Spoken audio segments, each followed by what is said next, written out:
Hello and welcome to FPL Mate, your best mate for fantasy Premier League content for the 2023-24 season. My name is Dan and we're going to do today a Game Week 13 tier list video of the best transfers for FPL this game week. We're doing this one day early on a Sunday, which does leave us time to potentially do a sells tier list tomorrow on Monday. So let me know if you would like me to do that, if you'd like to see that. But aside from that, for this video, make sure you drop a like, make sure you subscribe if you're new around here. Let's have a look at some of these potential transfers that you could be making this week. So, as always, we're going to be going through the 30 most popular transfers at time of recording and basically putting them in this tier list to see how good they are, in my opinion. And we're going to start off with the 30th all the way up to the most popular transfer of the week. And our 30th most popular transfer is Eberechi Eze, who I actually quite like. I'm going to put him in the good transfer category. He's got a nice fixtures coming up in the next three. I like his price at 6.1 million. He's on penalties and set pieces, so you get a lot of things from this player. And we know he's very good as well. So, I think everything could come together quite nicely for Eze, a player we spoke about a lot in pre-season. Then we had the injury. Now it's maybe time for him to re-enter our thoughts. Next up, Julian Alvarez is going to go in the optional category. I'm not sure if I would buy him necessarily now. He's got a fixture against Liverpool up next. It's not an ideal fixture. I have no doubt he could maybe get something out of that, but his numbers have dropped off a lot recently. He's getting sort of an FPL return less than every other game at the moment, which is not ideal, and maybe there's some other forwards we could go for right now. Next up, Diaby. I'm going to put him in the good transfer category as well. And the reason for that is because I like the next two fixtures. Spurs should be a really interesting game and hopefully a lot of goals in that game with two super high lines facing up against each other. And you know Diaby playing as a second striker is going to be in and around the box, playing on the counter-attack, doing really well in those situations. Bournemouth after that as well. But after that, maybe you could consider selling Diaby. He's not a long-term pick necessarily, but over the next two, I've got quite a lot of faith in him. Next up, Trossard. I think I'm going to have to put him in the avoid category. We've got Brentford up next. It's an okay fixture. It's not ideal. After that, we don't really know what the situation is going to be. Are we going to see Nketiah play up front? Are we going to see Jesus play up front? Is there going to be heavy rotation for Trossard? Well, yeah, there is going to be heavy rotation for Trossard no matter how we look at it. So definitely a player that could cause you trouble and problems in the future. Next up, Trippier. I think we need to put him in good transfer. No higher than that. The thing is, Newcastle are missing a few defenders at the moment, and there's going to be less clean sheets. We're not exactly sure how Newcastle are going to be in future game weeks, but at the same time, there's not too many defenders to pick from right now, and Trippier, we know at least he has a lot of potential to get FPL points, so we're going to put him in there right now, but I am going off Newcastle a little bit at the moment, so we're going to throw in another Newcastle player in right now. It's going to be Gordon. I think he is at least optional. Maybe even a good transfer. Good value for money at 5.8 million still. Should be playing the majority of games on the left wing. But we're going to see Isak come back into the team soon. We're going to see Harvey Barnes come back into this team soon as well. So I do think sooner rather than later, we are going to start to see a bit of rotation for Gordon. And the fixtures aren't perfect either, particularly from an attacking point of view. So he's somewhere between good transfer and optional. If I already had him, I'd be keeping him. Would I be buying him? Not necessarily. So he's somewhere in between there, in my opinion. Nketiah is going to go in the avoid category for the same reason as Trossard. We're just not sure about his longevity right now. I'm not super confident about that. And by the time we get an idea of, how much Nketiah is going to be playing, we're going to have more players returning to the Arsenal team. It's going to be difficult very soon. And I'm going to put Reece James in next. And he's going to go in good transfer. I like his price at 5.3 million. We obviously know he has a lot of attacking potential. He does have injury problems here and there, but as long as you own him when he is fit and available, then that's going to be a good thing. Obviously, Chelsea only play, sort of one game a week, or at least Premier League games every week and no European football, which is definitely an advantage for someone like Reece James. 5.3 million is a little bit more appetizing as a price, and with very, very few defenders that we really love right now, maybe he's the kind of guy to go for, but at the same time, I would probably wait and see on James. I'd wait a couple more game weeks when we see that Chelsea's fixtures do get a lot better. 3 or 4 more game weeks, and we're going to see Chelsea's fixtures look amazing. So for now, he's a good transfer, I think, if you're willing to take a risk, but many of you guys are not going to be willing to take that risk, I guess. Darwin Nunes, I also think he is a good transfer. Would I be buying him ahead of this Man City game? Not necessarily, but maybe for that reason we put him in optional and we say, okay, maybe wait till after this game week to buy him. I do think there is one small concern that after international breaks, often the South American players don't start for Liverpool, which is a concern. So is Darwin going to be playing against City? Well, he's part of their best 11, so you would say possibly yes. but there is a risk there, and it's not a great fixture. So can we wait one more game week for Darwin? I think we possibly could. So we'll put him in optional for now. Bulldog's going to go in optional. Look, if you're looking for a 3.8 million defender to sit on your bench, he does the job perfectly. So for that reason, he can go in there. Pedro Porro up next.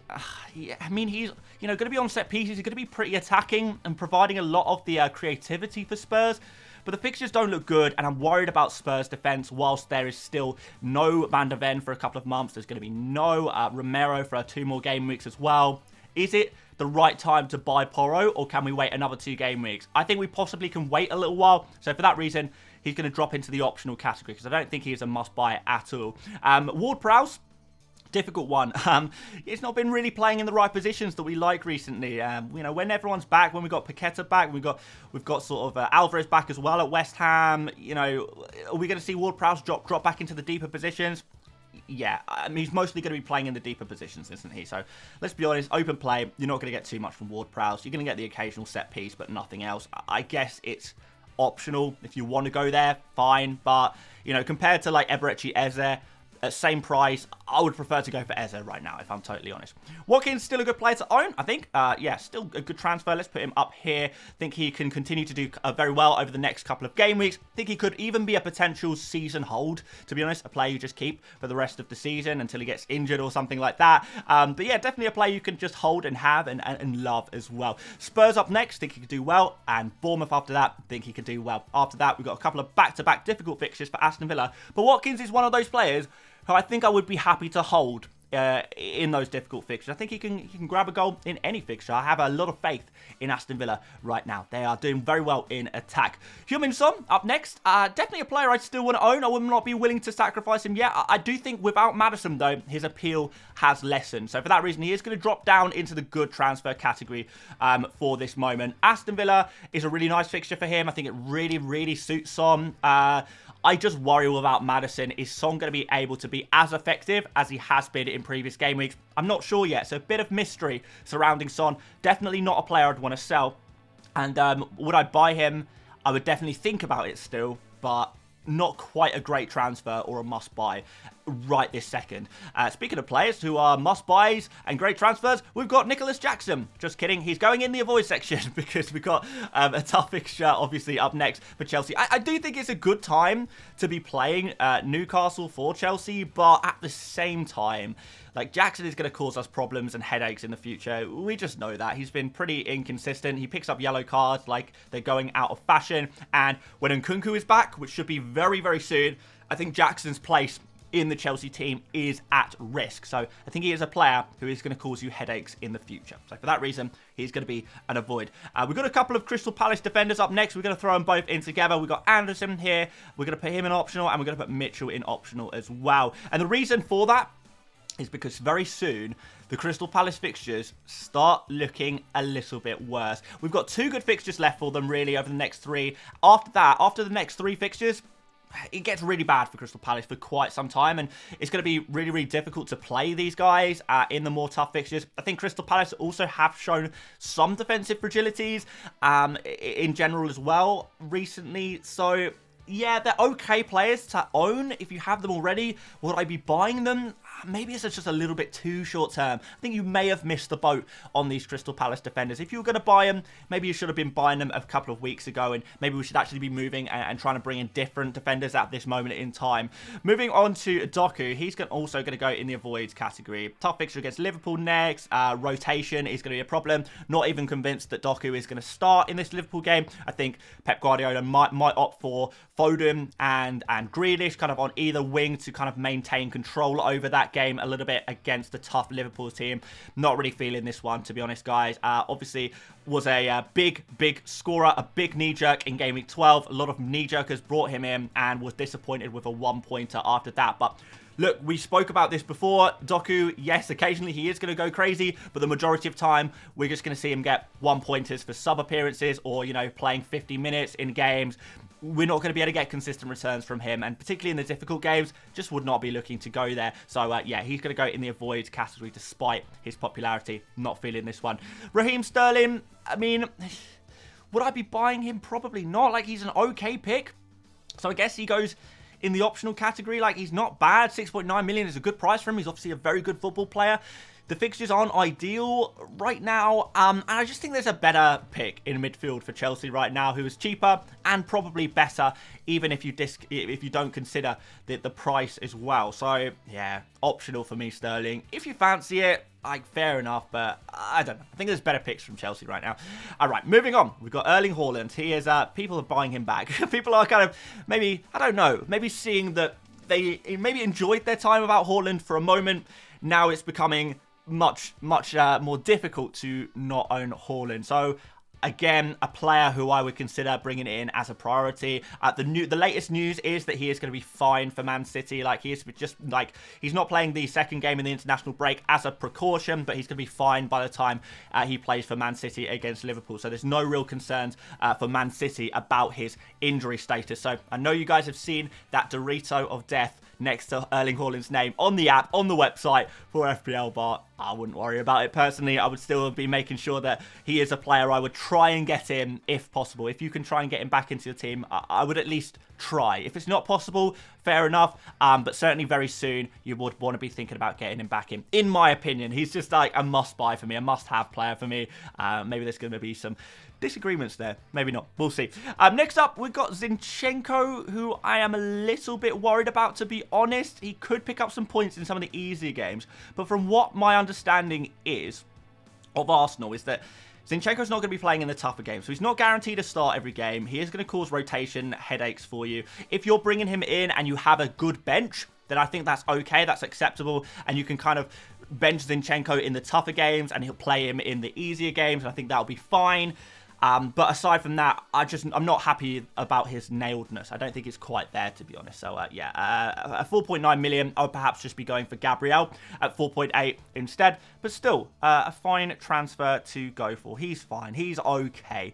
We are filling up optional, and I know I'm sitting on the fence a lot on some of these players, so maybe we will bump up a couple of players. Let's bump up Darwin, and let's bump up Gordon, because they were kind of on the edge anyway. So, yeah, we'll bump them up one level just so we're not sitting on the fence so much. We are going to start adding to the higher categories very soon as well. But first of all, I'm going to put Mykolenko in a good transfer. I think out of the defenders that I'm looking at right now, yeah, he's one of my favourite ones. Everton don't have the most amazing fixtures, but in general, they're defending quite well at the moment. Mykolenko is very attacking. He's only 4.4 million. There's a lot of things to like about him compared to some of the 4.6, 4.7, 4.8 and 5 million defenders. So if you're looking for a cheap guy, hey, why not? Pretty decent pick. I think he's fine. Yeah, why not? go for Mykolenko if you feel the need to do that. Next up, we're going to put in Tsimikas. Would I buy him ahead of the Man City game?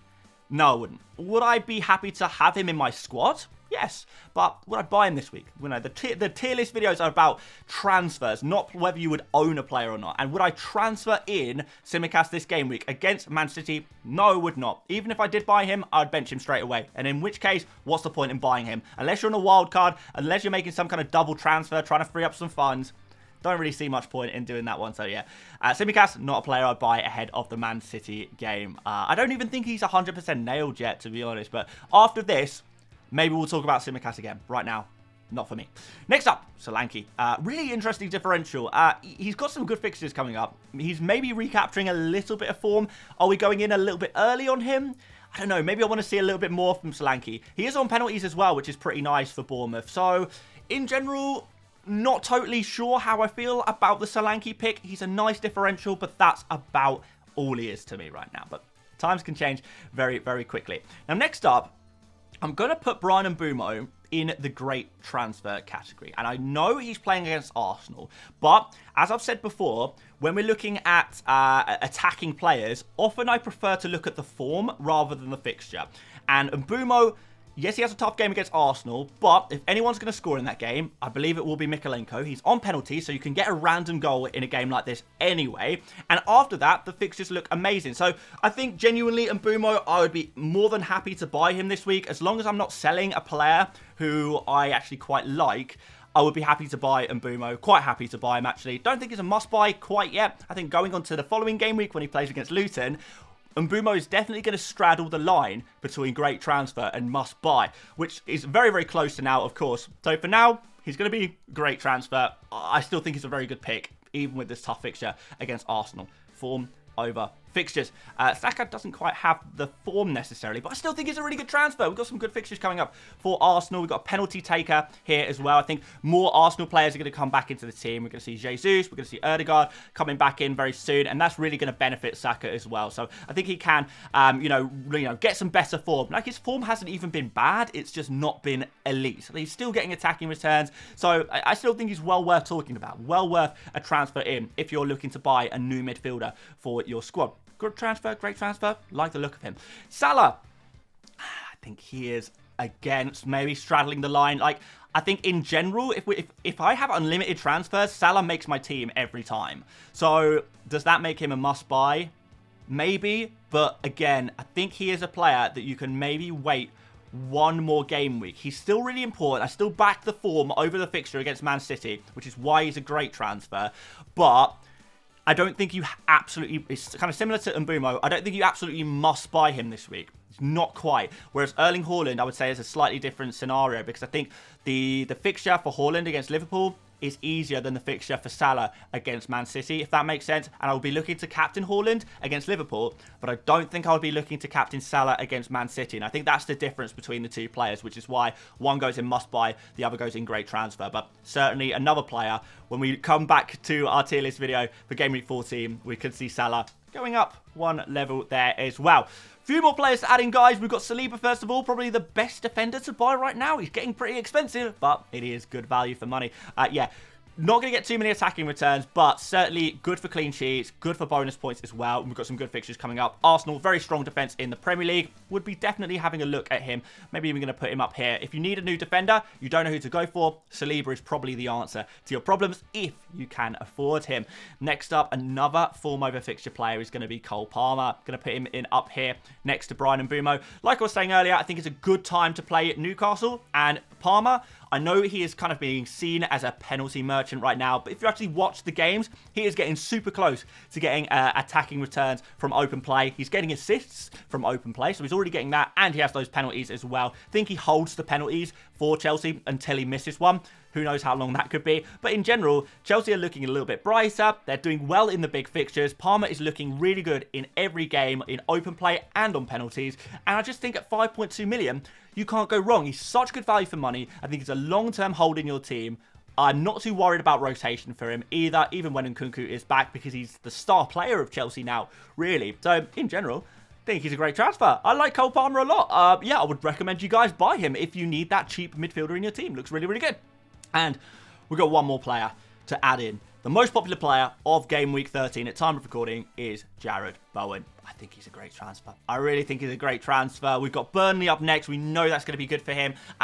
He's going to be playing as a central striker, we imagine, as well, because it looks like Antonio is going to be injured. So I imagine that Bowen is going to be the main man, the number 9, if you like, up front. I think that could be good for him, potentially. I'm not sure. They could go either way. I think he's great in both positions, to be honest. So I wouldn't place too much emphasis on it. But the fixtures are really good. He's in amazing form. He is the star player of this West Ham team. He looks like scoring every single game, has that a bit of creativity about him as well. In general, he's a great player to own right now. Everything is coming up really good. Everything's slotting together perfectly for Bowen, so definitely a player I would very strongly consider buying him, like ahead of Saka. You know, if you've got the money to buy Bowen, I would go for him ahead of Saka. I'd go for him ahead of Mbeumo this game week. A lot of other players I'd go for him ahead of. So Bowen, great transfer. Like him a lot, and kind of maybe even, you know, he's looking like a potential captaincy option against Burnley as well. I'm not sure I'd be willing to bet against Haaland and Salah, but if I was to do that, Bowen would maybe be my guy. He maybe would. So there you go, guys. That is the tier list complete. Let me know what you think about it. Have I got this roughly right? Are there any players in this tier list you think I've got completely wrong? Please let me know. Any ones you agree with as well, it would be good to hear. And if there's any players that were not included in today's tier list video, leave a comment telling me the name of that player, and I will tell you in the comments where I would personally put them in this tier list. Do I think they're a must-buy, a great transfer, a good transfer, an optional, or an avoid? Find out by leaving a comment. Thanks so much for watching this video today, guys. Really good to be getting back into our regularly scheduled FPL content after a long international break. But I'm looking forward to getting back stuck into FPL. Leave a like, do subscribe. Let me know if you want that part 2 of this video where we look at the sells for the game week. But aside from that, thank you so much for watching. Don't forget to check out another video if you feel like it. And I'll see you later, mates. Bye-bye.